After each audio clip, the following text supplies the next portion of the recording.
Last night it was Survivor Series Wargames, and now I'm going to do my review for it.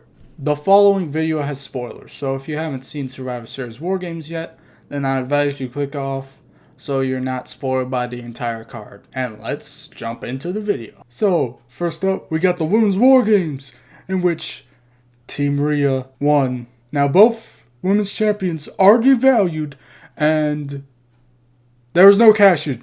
So what was the point? There was no point. It's just the same old, same old. The baby faces always winning. Always conquering the odds.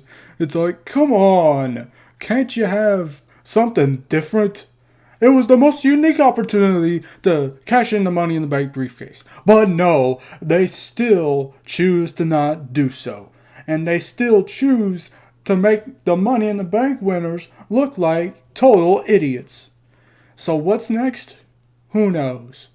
She might not even cash in till late 2025. She might even cash in the night before Money in the Bank. Come on. But anyways, the funniest thing was Rhea's face mask, in which it was a war pig. And I like to give Rhea a new nickname, Piggly Ripley. And yeah, I give this match a 1 star. There was only one good spot, and it was when Io Sky did a moonsault off the Wargame structure with a trash can. Her patented move.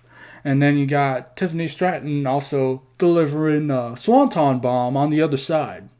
So yeah. And then for the United States Championship, it was LA Knight versus Shinsuke Nakamura, in which we finally have a new United States champion in Shinsuke Nakamura. Now, his entrance was spectacular. Honestly, this is the best part of Shinsuke that's ever been seen.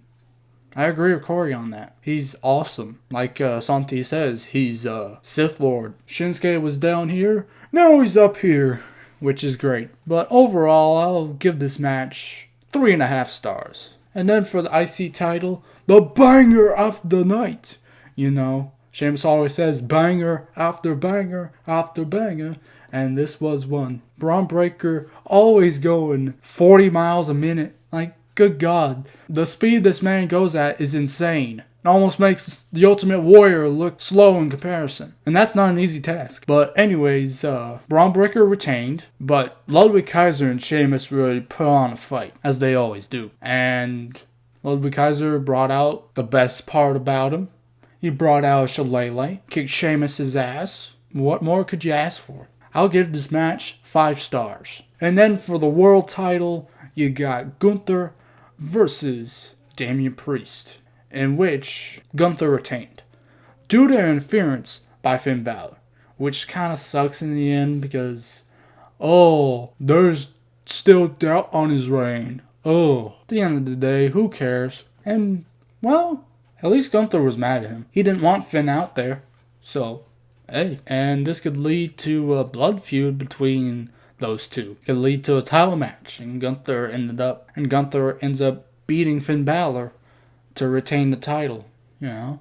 And then last but not least, we got the men's Wargames, which is Team Bloodline versus Team OG Bloodline, in which the OG Bloodline won. This was a great match. Jacob Fatu was great as always. You had Bronson Reed squashing people.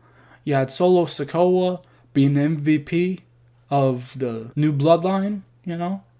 He tried to stand tall for all 5 of his opponents, but he ended up eating all the moves, which is fine, I guess. But yeah, this was a pretty good match. I'd say 5 stars as well. And it also had the story of CM Punk and Roman Reigns fighting each other, which was really nice. But they finally worked through in the end and, of course, picked up the victory. There is a moment in the men's Wargames match where somebody said that Tonga Loa sucks. And whoever that guy is, you're wrong. Tonga Loa is amazing. He is our god. And Tonga Loa is the best wrestler of all time. But that's not all for my review, as I'm going to go over some of the post-show. It's probably just me, but I think somebody made this before, but the world title would look real nice in brown strap. Gunther should be a babyface. I mean, after that nice friendly interview he had, you know. He seemed like a gentle, kind man. That should translate to television, you know, one of these days. And also, CM Punk and the Bloodline are hilarious together. I need more of that. CM Punk was hungry after the match. And then he was given some cookies or donuts or whatever. And he and Min Jae were kind of bummed out. They were so happy. And then, they end up being trash. Of course, CM Punk ate one of them anyways. And then CM Punk was blown away the fact that Sami Zayn had interacted with John Knoxville, had a match with him. He was like, what? And it sounds like somebody hasn't been watching WWE. Of course, that was 2022 when, of course, he wasn't with WWE. He was with AEW. But yeah, overall, I'll give this pay-per-view 7 stars, you know? Most of the matches were good, at least. There was one stinker, of course, the Women's Wargames, because the same old, but I digress. Overall, this pay-per-view was really great, and it's a great last pay-per-view to end the year. Yes, there's Saturday night's main event, which I will make a predictions video on, but I don't think that counts as a pay-per-view. This has been WrestleStorm, and I hope to see you next time.